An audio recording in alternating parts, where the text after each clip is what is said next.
Pavlov's aim was to discover what caused saliva to flow. He rerouted the salivary ducts to the outside of his dog's cheek so that he could collect and measure the spittle. Perhaps, he thought, the production of saliva might be the result of a fixed nervous reflex, like a knee jerk. 5 минут 42,5 секунды. After taking many measurements of spittle, he confirmed that the dogs drooled automatically when their tongues touched food. He called the response the salivation reflex. 4,5.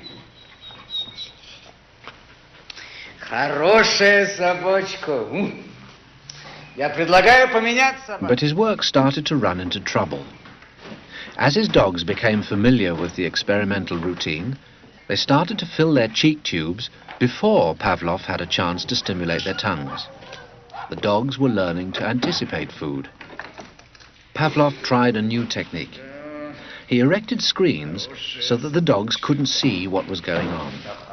Before passing meat through the hatch, he introduced a stimulus that was totally unrelated to feeding. A ticking metronome.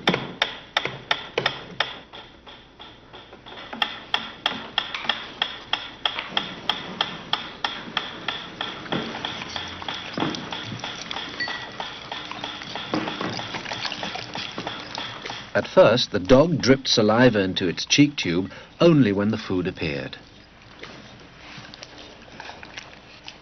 But after a number of trials, the dog began to connect the ticking with the arrival of meat.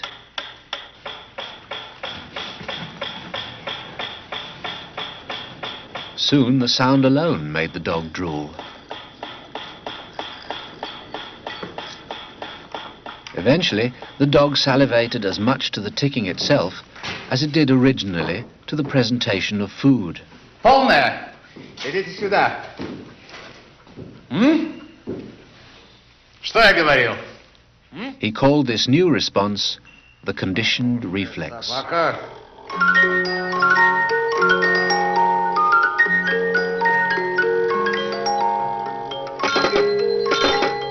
Whatever the stimulus, his dogs could soon be conditioned to produce saliva.